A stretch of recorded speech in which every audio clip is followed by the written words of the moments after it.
Hello बच्चों, आज हम पढ़ने वाले हैं share capital of a company. जैसा कि आप जानते हैं कि क्लास 12th में हमारी 3 बुक्स हैं और 3 बुक्स में जो वॉल्यूम 2 है उसमें हमारे 2 चैप्टर्स हैं, एक तो इश्यू ऑफ डिवेंचर और एक share capital of a company. Second book जो है हमारी वो अपने आप 30 मार्क्स के एग्जाम्स में क्वेश्चंस पुट करती है। 30 मार्क्स के एग्जाम्स में क्वेश्चंस पूछे जाते हैं जिसमें share capital of a company का एक बहुत बड़ा रोल है। तो आज इस चैप्टर को स्टार्ट करते हैं, पढ़ते हैं और बड़े ध्यान से एक एक चीज को सुनेंगे और बड़े ध्यान से एक एक चीज को समझेंगे। ठीक है, सबसे पहले मैं बात करता हूं कंपनी की। कंपनी होती क्या है ना। कंपनी के बारे में अगर मैं बात करूं तो कंपनी एक आर्टिफिशियल पर्सन है। अगर मैं कंपनी की डेफिनेशन की बात करूं तो कंपनी की डेफिनेशन जो है वो कहती है company is an artificial person. Company is an artificial person created by law.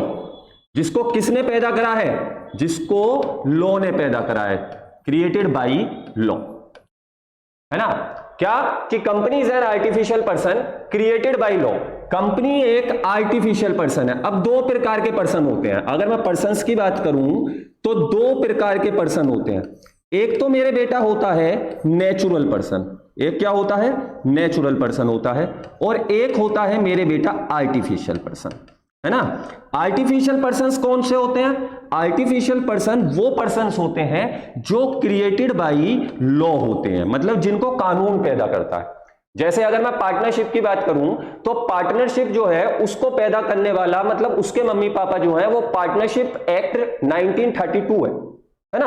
और ऐसे ही अगर मैं कंपनी की बात करूं तो कंपनी को पैदा करने वाला कंपनीज एक्ट 2013 है। अगर मैं फैक्ट्री ओपन करना चाहता हूं तो फैक्ट्रीज को ओपन करने वाला या फैक्ट्रीज को क्रिएट करने वाला फैक्ट्रीज एक्ट 1948 है। तो ऐसे ही कंपनी भी एक आर्टिफिशियल पर्सन है जिसको एक लॉ ने पैदा किया है, और वो लॉ है हमारा कंपनीज एक्ट 2013। ऐसी बात नहीं है कि सन 2013 से पहले कंपनीज नहीं हुआ करती थी। सन 2013 से पहले भी कंपनीज हुआ करती थी। जैसे कंपनीज एक्ट 1956, इससे पहले कंपनीज एक्ट 1956 चलता था। उसके बाद कंपनीज एक्ट 1956 में कुछ अमेंडमेंट्स आए, कुछ चेंजेस आए, और फिर हमारा एक्ट बन गया, नया एक्ट मार्केट में आया, कंपनीज एक्ट 2013। तो चलो आज इसके बारे में थोड़ा सा पढ़ते हैं। आर्टिफिशियल पर्सन जिसको लॉ पैदा करता है, और नेचुरल पर्सन जो क्रिएटेड बाय गॉड होते हैं, जिनको भगवान पैदा करता है, जैसे हम, आप और सब, है ना। तो चलो इसके बारे में और पढ़ते हैं थोड़ा सा और देखते हैं कि हमको क्या पढ़ाया जाता है इस चैप्टर में। देखो सबसे पहले शेयर्स की बात करते हैं। इसके अंदर सारा का सारा गेम जो है वो शेयर्स का है, सारा का सारा गेम शेयर्स का है। अब शेयर्स क्या है इसके बारे में बहुत अच्छी तरीके से जानना पड़ेगा कि शेयर्स होते क्या हैं। ठीक है, तो चलो बड़े ध्यान से देखते हैं। जैसे मिस्टर ए नाम का एक बंदा था, मिस्टर ए नाम का एक बंदा था, और मिस्टर ए जो थे इनको 10 लाख रुपए की जरूरत पड़ी। इनको 10 लाख रुपीस की जरूरत पड़ी। कितने रुपए की बेटा? 10 लाख रुपीस की। और मिस्टर ए जो थे वो कैडबरी कंपनी के मालिक थे। फॉर एग्जांपल, हम कोई भी एग्जांपल ले लेते हैं। मिस्टर ए जो थे वो कैडबरी कंपनीज के मालिक थे, और वो जो थे चॉकलेट्स मैन्युफैक्चर करते थे। आज उनका मन करा कि हम चॉकलेट नहीं बनाते हैं, आज हम कैडबरी की नमकीन बनाएंगे मार्केट में, है ना। अब कैडबरी की जब उनको नमकीन बनानी पड़ेगी तो मेरे बेटा नमकीन बनाने के लिए उनको नई नई मशीनों की जरूरत पड़ेगी, है ना। किस चीज की? भाई चॉकलेट्स बनाने की मशीन अलग और नमकीन बनाने की मशीन अलग। अब वो मशीन लाने के लिए, उस लेबर को लाने के लिए, उस टेक्नोलॉजी को लाने के लिए उनको क्या करना पड़ेगा? पैसे का इंतजाम करना पड़ेगा, मनी का इंतजाम करना पड़ेगा। और मनी के इंतजाम के लिए उन्होंने, फॉर एग्जांपल हमने एज्यूम कर लिया कि मिस्टर ए को बस 10 लाख रुपए की जरूरत है। ये एग्जांपल ले रहा हूं, 10 लाख रुपए में कोई कैडबरी नमकीन नहीं बनाएगी, महंगी बनती है ना, बहुत करोड़ों में कंपनी वो मशीन्स आती हैं, ये सब आती हैं, मगर बड़े ध्यान से। तो 10 लाख रुपए की जरूरत है। अब मिस्टर ए ने क्या काम किया? मिस्टर ए अपने एडवाइजर के पास गए। किसके पास गए? एडवाइजर के पास। अब मिस्टर ए अपने एडवाइजर के पास गए। मिस्टर ए कौन है? एक कंपनी है ना। मिस्टर ए कौन है? एक कंपनी के मालिक है। इस कंपनी का नाम है एबीसी लिमिटेड लिख दो, या कैडबरी, कुछ भी आप एग्जांपल ले लो, कोई भी, बस मिस्टर ए नाम के एक डायरेक्टर है या कंपनी है। ठीक है, एडवाइजर के पास गए। अब एक कंपनी के एडवाइजर कौन होते हैं? सीए होता है, सीएस होता है, सीडब्ल्यूए होता है, एमबीए भी होते हैं, एडवोकेट्स भी होते हैं। अब मिस्टर ए जो है वो पहुंचे एडवाइजर के पास और एडवाइजर से बोले, साहब मुझे 10 लाख रुपए की जरूरत है, मुझे अब से नमकीन मैन्युफैक्चर करनी है। ठीक है। तो एडवाइजर जो भी इनमें से होगा, सीए, सीएस, सीडब्ल्यूए, उन्होंने बोला कि चलो ठीक है, अगर आपको नमकीन मैन्युफैक्चर करनी है तो आप एक काम करो, मार्केट में जाओ और पैसे ले लो। अब मार्केट में उनके बहुत सारे फ्रेंड्स थे, है ना, उस कंपनी के मार्केट में बहुत सारे फ्रेंड्स थे। अब फॉर एग्जांपल मैं मान लेता हूं बी नाम का एक फ्रेंड है, सी नाम का एक फ्रेंड है, डी नाम का एक फ्रेंड है, ई नाम का एक फ्रेंड था, एफ नाम का एक फ्रेंड था, ऐसे बहुत सारे लाखों करोड़ों फ्रेंड थे, है ना। अब मिस्टर ए जो थे, जो एबीसी लिमिटेड के डायरेक्टर थे, जिनको पैसे की जरूरत थी, वो पहले बी के पास गए। उन्होंने बी से जाकर बोला कि भैया मुझको पैसे की जरूरत है, आप मेरे लिए 10 लाख रुपीस का इंतजाम कर दो। अब मिस्टर बी ने बोला साहब 10 लाख रुपए तो मैं आपको एकदम नहीं दे सकता, मेरे पास 10 लाख रुपए तो नहीं है ना। ऐसे ही सी के पास गए, सी से बोला कि भैया मुझे पैसे की जरूरत है, आप मुझको 10 लाख रुपीस का इंतजाम कर दो। उन्होंने बोला साहब 10 लाख रुपए का इंतजाम मेरे पास नहीं है। क्यों? क्योंकि 10 लाख रुपीस जो थी एक बिग अमाउंट थी। इतने बिग अमाउंट का पैसा का इंतजाम एक साथ करना एबीसी लिमिटेड के लिए बहुत बड़ी बात थी और उनके फ्रेंड्स के लिए भी बहुत बड़ी बात थी। तो हुआ क्या, जब ये सारी चीजें होने लगी तो मिस्टर ए को कहीं से भी पैसे का अरेंजमेंट, मतलब कैपिटल का अरेंजमेंट, मतलब कैश का अरेंजमेंट नहीं हुआ, है ना, कहीं से भी कैश का अरेंजमेंट नहीं हुआ। और जब कैश का अरेंजमेंट नहीं हुआ तो मिस्टर ए दोबारा जाते हैं किसके पास? एडवाइजर के पास। बड़े ध्यान से मेरी बातों को सुनना, थ्योरी क्लास है थोड़ी सी, है ना। एडवाइजर के पास गए और एडवाइजर के पास जाकर बोले कि साहब मुझ पर पैसे का इंतजाम नहीं हुआ। अब एडवाइजर ने उनसे पूछा कि आपने पैसे का इंतजाम किया कैसे? तो उन्होंने बोला सर मेरा एक फ्रेंड है बी, मैंने उससे पैसे मांगे, उसने नहीं दिए। कितने मांगे? कि पूरे 10 लाख रुपीस मांगे। अच्छा, फिर मेरा एक फ्रेंड है सी, फिर मैंने उससे पूछा कि आपके पास 10 लाख रुपीस है, मगर उसने 10 लाख रुपए नहीं दिए। ठीक है, ऐसे ऐसे मैंने सबसे पैसे मांगे। फिर एडवाइजर ने उनको कुछ एडवाइस दी कि मार्केट से पैसे का अरेंजमेंट ऐसे नहीं होता, ऐसे होता है। तो जरा बड़े ध्यान से देखेंगे कि ऐसी कौन कौन सी चीज थी जिस प्रकार से मार्केट से पैसा मांगा गया। देखते हैं बड़े ध्यान से। अब एडवाइजर ने सलाह दी किसको? एबीसी लिमिटेड को या मिस्टर ए को, जिस कंपनी को पैसे की जरूरत थी। उन्होंने बोला कि सर आपने 10 लाख रुपए मार्केट से मांगे, आपने मार्केट से 10 लाख रुपए ना मांगकर 1 लाख लोगों से 1 लाख लोगों से 10 रुपए मांगने थे। समझे? गेम समझो थोड़ा सा और बड़े ध्यान से सुनो। 10 लाख रुपए की जरूरत थी और 10 लाख रुपए का अरेंजमेंट एक साथ नहीं हो सकता था कंपनी के लिए। तो कंपनी ने क्या काम किया? कंपनी ने सोचा कि मैं एक आदमी से 10 लाख रुपए मांगूंगा तो मेरे पास नहीं आएंगे। तो उन्होंने क्या काम किया? उन्होंने 1 लाख लोगों से, मतलब अलग अलग 1 लाख लोगों से 10-10 रुपए मांगे, 10-10 रुपए मांगे। तो टोटल अगर उनके पास पैसे आएंगे तो कितने रुपए आएंगे मेरे बेटा? कितने आएंगे? पूरे 10 लाख हो जाएंगे।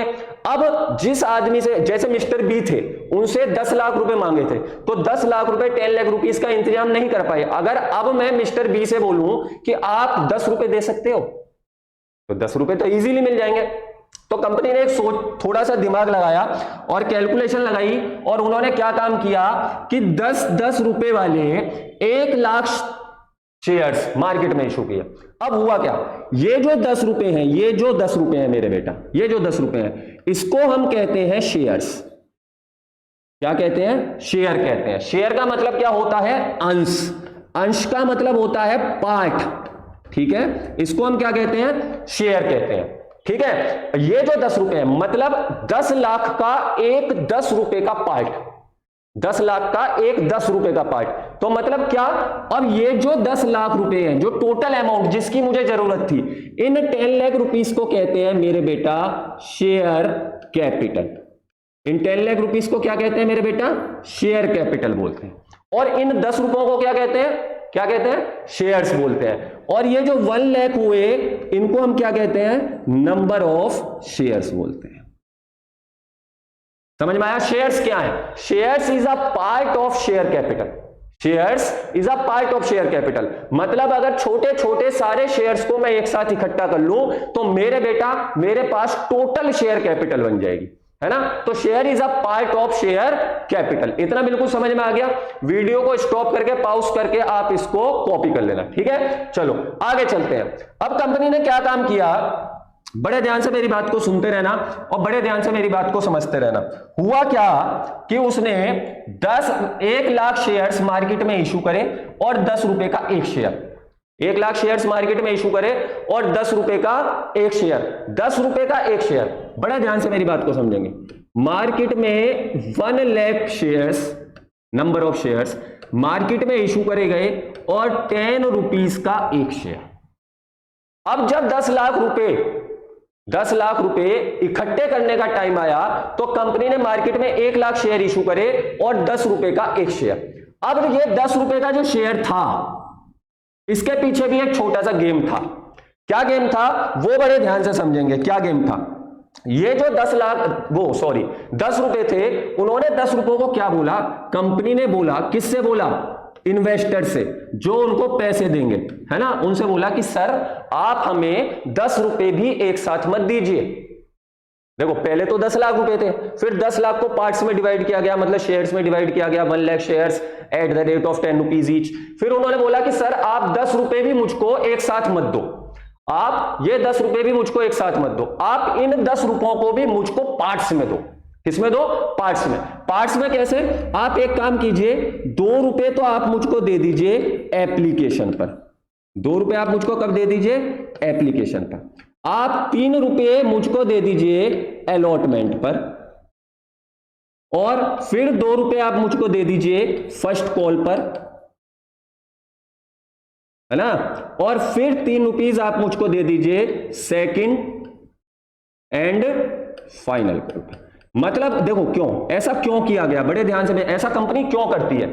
ऐसा कंपनी क्यों करती है कि 10 रुपयों को भी उसने पार्ट्स में लिया, उसके भी छोटे छोटे पार्ट्स कर दिए। ऐसा इसलिए करती है कि पहले मशीन आएगी, तो मशीन आएगी, मशीन के लिए पैसों की जरूरत पड़ेगी, तब वो उस पैसे को 2 रुपए ले लेगी, उस पैसे से मशीन ले आएगी। फिर लेबर आएगी, फिर लेबर को पेमेंट करनी पड़ेगी, या रॉ मटेरियल आएगा, फिर ये वाली अमाउंट लेगा, फिर वो लेकर आ जाएगा। तो मतलब उसने 10 रुपए वाले शेयर को भी 4 पार्ट्स में डिवाइड कर दिया। अब ऐसा कहां होता है? बड़े ध्यान से मेरी बात को सुनना। अगर मैं एप्लीकेशन की बात करूं कि सर एप्लीकेशन क्या होती है, क्या होती है ये एप्लीकेशन, अगर मैं एप्लीकेशन की बात करूं तो बड़े ध्यान से मेरी बात को सुनना और समझना। आप कभी किसी स्कूल में एडमिशन लेने गए हो या किसी कॉलेज में एडमिशन लेने जाते हैं? जब हम किसी स्कूल में, किसी कॉलेज में कभी एडमिशन लेने जाते हैं तो हम कॉलेज में और स्कूल में एडमिशन लेने से पहले वो लोग हमको अपने स्कूल का या अपने कॉलेज का एक प्रोस्पेक्टस देते हैं ना, एक प्रोस्पेक्टस। और उस प्रोस्पेक्टस को मैं बार बार पढ़ता हूं। उस प्रोस्पेक्टस में उस स्कूल की या उस कॉलेज की सारी डिटेल्स होती हैं कि इस स्कूल में प्लेयर्स कौन कौन है, इस स्कूल के टॉपर्स बच्चे कौन कौन है, किस किस टीचर ने कौन कौन से मेडल्स ले रखे हैं, क्या क्या है क्या क्या नहीं है, स्पोर्ट्स में क्या है, तो वो सब कुछ उसमें लिखा होता है। लास्ट ईयर का रिजल्ट क्या था, उससे लास्ट ईयर का रिजल्ट क्या था, उससे लास्ट ईयर का रिजल्ट क्या था, वो सब कुछ डिटेल उसके अंदर होती है वो सब कुछ डिटेल। अब उसके प्रोस्पेक्टस के बिल्कुल एंड में एक एप्लीकेशन फॉर्म होता है मेरे बेटा, है ना। If you want to take admission, है ना, तो आप क्या काम करें, उस एडमिशन फॉर्म को उसमें से निकालिए, उस एडमिशन फॉर्म को फिल कीजिए और उस पर जो भी अमाउंट लिखी है उस अमाउंट के अकॉर्डिंग आप अपना एडमिशन उनको दे सकते हैं कि सर आप हमको एडमिशन दे दीजिए, हम आपके स्कूल में एडमिशन लेना चाहते हैं, है ना। बिल्कुल यही बात होती है प्रोस्पेक्टस के साथ, मतलब यही बात होती है शेयर्स के साथ। कंपनी जब मार्केट में अपने शेयर्स इशू करती है तो वो कहती है कि अगर मुझे 10 रुपए की जरूरत है 1 लाख शेयर्स पर, आप मुझे 2 रुपए एप्लीकेशन पर दो। मतलब अगर कोई शेयर लेना चाहता है तो प्रोस्पेक्टस लो, उसका एप्लीकेशन फॉर्म फाड़ो और उसमें एप्लीकेशन मनी फिल करके कंपनी को दे दो। उसके बाद अलॉटमेंट पर शेयर आपको अलॉट कर दिया जाएगा, फिर कंपनी अपने हिसाब से आपसे पैसे मांगती रहेगी। तो बड़े ध्यान से, बिल्कुल बेसिक एंट्रीज है, बहुत इंपॉर्टेंट एंट्रीज है, बहुत ज्यादा जरूरी है। और इस पूरे चैप्टर में जो है, इस पूरे चैप्टर्स में जितनी भी आप एंट्रीज बनाओगे इन बेसिक एंट्रीज के बेस पर बनाओगे। तो बड़े ध्यान से इन एंट्रीज को पढ़ने वाले हैं हम आज वाली क्लास में, और बड़े ध्यान से इन एंट्रीज को देखने वाले हैं आज वाली क्लास में। तो चलो देखते हैं क्या होता है। 1 लाख शेयर्स मार्केट में इशू हुए, 10 रुपए का एक शेयर, 2 रुपए एप्लीकेशन पर, 3 रुपए अलॉटमेंट पर, 2 रुपए फर्स्ट कॉल एंड 3 रुपए second and final call. Market में जो शेयर्स इशू होते हैं वो 2 तरीके से इशू होते हैं। एक होता है इशू एट पार और एक होता है इशू एट प्रीमियम। तो प्रीमियम वाला केस हम अभी नहीं पढ़ रहे हैं, आज हम पढ़ने वाले हैं एट पार, मतलब 10 रुपए का शेयर मार्केट के अंदर 10 रुपए में ही इशू हुआ है, 10 रुपए का शेयर मार्केट के अंदर 10 रुपए में ही इशू हुआ है, तो बिल्कुल आराम से पढ़ेंगे 1 लाख शेयर मार्केट में इशू हुए हैं, 10 रुपए का एक शेयर, 2 रुपए एप्लीकेशन पर, 3 रुपए अलॉटमेंट कॉल पर, 2 रुपए फर्स्ट कॉल पर और 3 रुपए सेकंड एंड फाइनल कॉल पर। तो बड़े ध्यान से देखने वाले हैं मेरे बच्चा, क्या होता है इस पूरे केस में, देखते हैं कैसे जनरल एंट्रीज पास होंगी, कैसे पास नहीं होंगी, तो बड़े ध्यान से देखेंगे। सबसे पहले क्या होगा बताओ, सबसे पहले क्या होगा? सबसे पहले मैं प्रोस्पेक्टस पे से वो फॉर्म फाड़ूंगा, application form, application money company को सबमिट करूंगा कि सर आप मुझे शेयर दे दीजिए। जब कंपनी के पास, तो बड़े ध्यान से पढ़ेंगे, इशू एट पार का केस है, एट पार का केस है, और क्या जनरल एंट्री बनने वाली है बड़े ध्यान से देखेंगे। सबसे पहले आपके पास पैसे आएंगे, अब जनरल का फॉर्मेट तो आप सब लोग जानते होंगे, डेट, पर्टिकुलर, एलएफ, अमाउंट, है ना, बहुत अच्छी तरीके से सब बच्चे जानते हैं। तो जरा ध्यान से देखते हैं, एप्लीकेशन का पैसा मेरे पास आया, तो जब एप्लीकेशन का पैसा मेरे पास आया, तो मेरे पास जब पैसा आया तो मेरे बेटा कहां पर पैसा आएगा? बैंक में पैसा आएगा। जब पैसा आएगा तो बैंक में आएगा, तो सबसे पहले बैंक में पैसा आया, तो बड़े ध्यान से एक एक चीज को देखेंगे। बैंक में पैसा आया तो मैंने पहली एंट्री में बैंक अकाउंट को क्या कर दिया? डेबिट कर दिया। भाई पैसा कहां पर आया? बैंक में आया।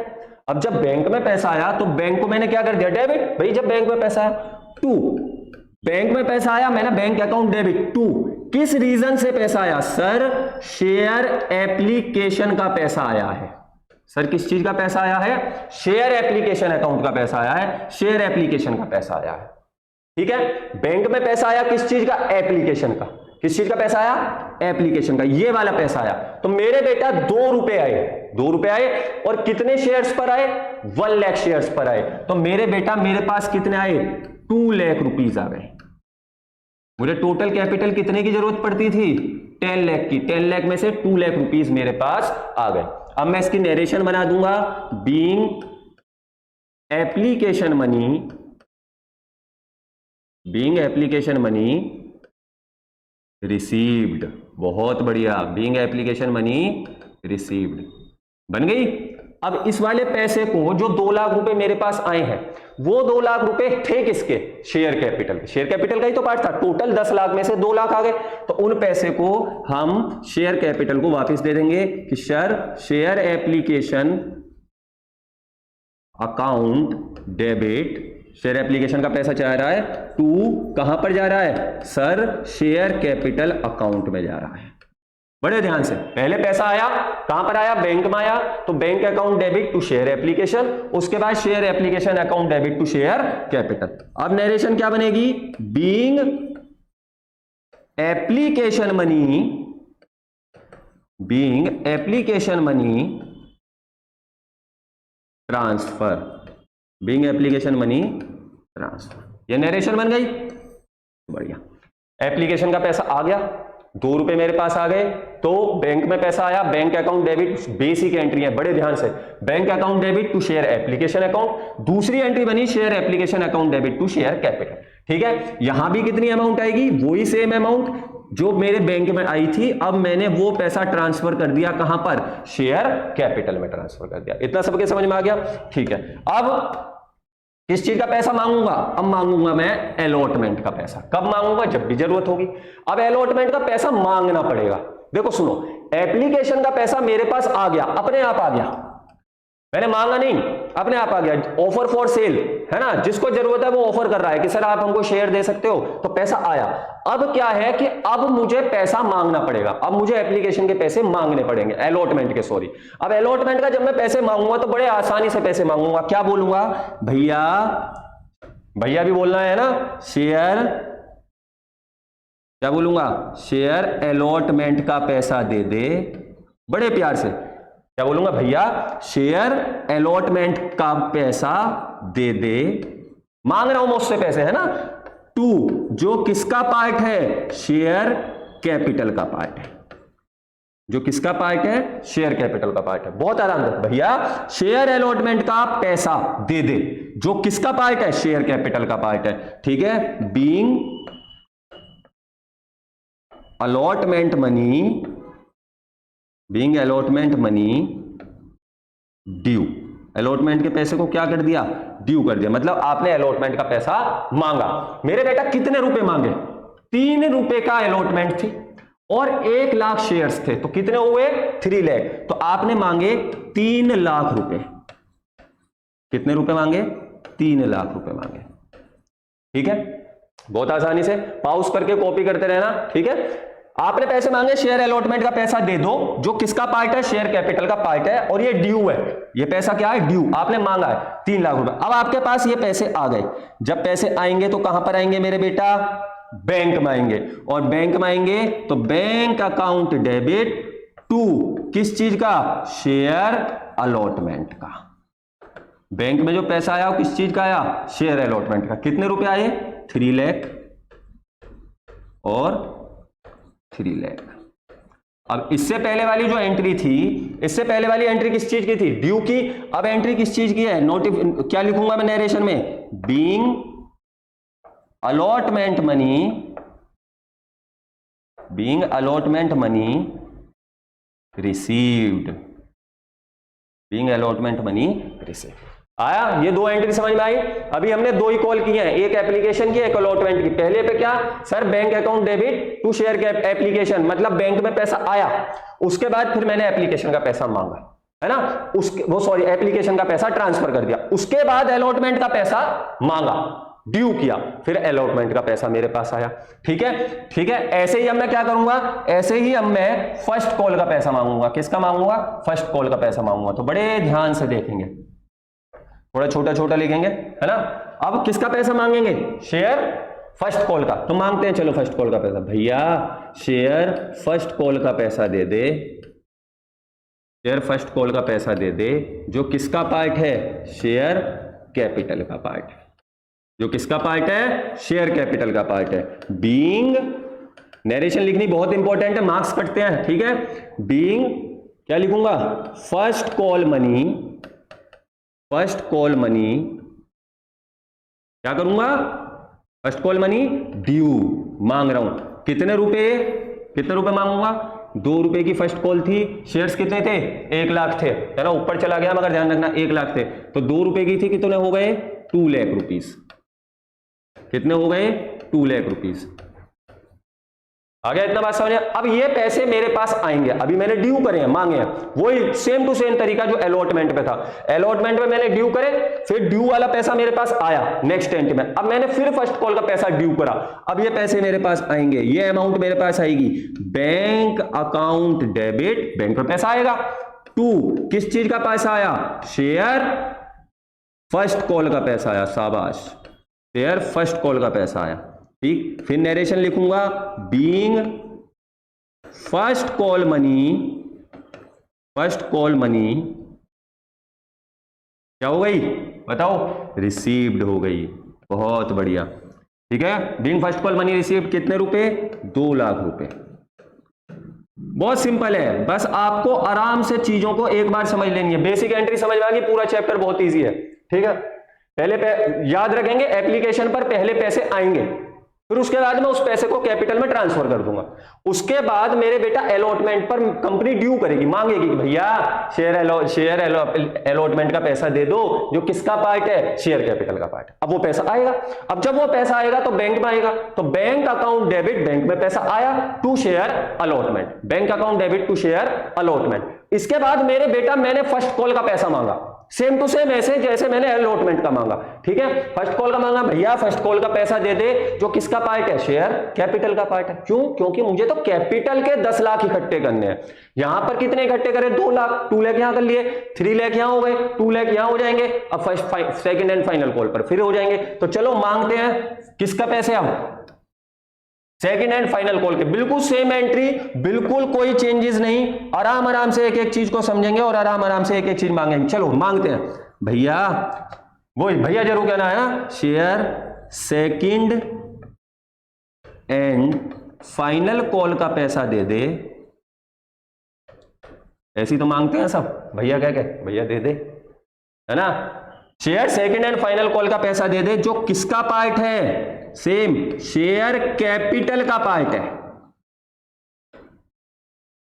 देखो बड़े ध्यान से, share second and final call का पैसा, अकाउंट का मतलब पैसा, डेबिट का मतलब दे दे, share second and final call का पैसा दे दे, जो किसका पार्ट है, शेयर कैपिटल का, कितने रुपए, बाद में पहले being second and final call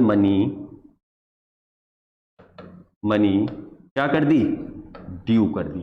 कितने रुपए मांगे मेरे बेटा, 3 रुपए से थी, 1 लाख शेयर, तो कितने हो गए बताओ जल्दी से, 3 लाख रुपीस हो गए। कितने हो गए, 3 लाख रुपीस हो गए, और यहां भी कितने हो गए, 3 लाख रुपीस हो गए। ठीक है, अब क्या होगा, अब पैसा आएगा, अब क्या होगा, अब पैसे आएंगे मेरे पास, है ना, अब पैसे क्या आएंगे, आएंगे मेरे पास। तो चलो देखते हैं पैसे आते हैं। ठीक है, तो पैसे आएंगे, तो पैसे कहां पर आएंगे, बैंक में आएंगे, बैंक अकाउंट डेबिट, बैंक में पैसा आ गया, किसका आया, to share second and final call. किस चीज का पैसा आया, share second and final call का पैसा आ गया। कितने रुपए आ गए मेरे बेटा, 3 लाख रुपीस। कितने रुपए आ गए मेरे बेटा, 3 लाख रुपीस। अब क्या लिखा है नरेशन में, being second and final call money received. देखो बेटा, ऐसा जरूरी नहीं है कि आपसे हमेशा चारों कॉल ही मांगी जाए। क्वेश्चन के अंदर आपसे सारा पैसा एक बार लमसम में भी मांगा जा सकता है कि 10 लाख के 10 लाख एक साथ दे दो। क्वेश्चन के अंदर आपसे जो पैसे हैं वो ऐसे भी मांगे जा सकते हैं कि आप एप्लीकेशन और अलॉटमेंट पे सारा पैसा दे दो, है ना, और 4 कॉल भी कर सकते हैं, 5 भी, 10 भी, कितनी भी कर सकते हैं, वो उनकी मर्जी है, 1-1 रुपया करके आपसे सारे पैसे मांगे। मगर बेसिक एंट्रीज यही है, ध्यान रखेंगे जब भी होगी तो सबसे पहले बैंक में पैसा आना है, उसके बाद वो पैसा ट्रांसफर होना है। ठीक, उसके बाद मैं मांगना शुरू करूंगा, मैंने ड्यू करा फिर रिसीव्ड हुई, फिर ड्यू करा फिर रिसीव्ड हुई, फिर ड्यू करा फिर रिसीव्ड हुई, है ना। तो issue of shares at par का बहुत सिंपल सा केस है, बिल्कुल सेम टू सेम यही केस है। तो आज की क्लास हम यहीं तक रखेंगे, कल वाली क्लास में हम पढ़ने वाले हैं issue of share at premium और calls in error. Okay, thank you बेटा।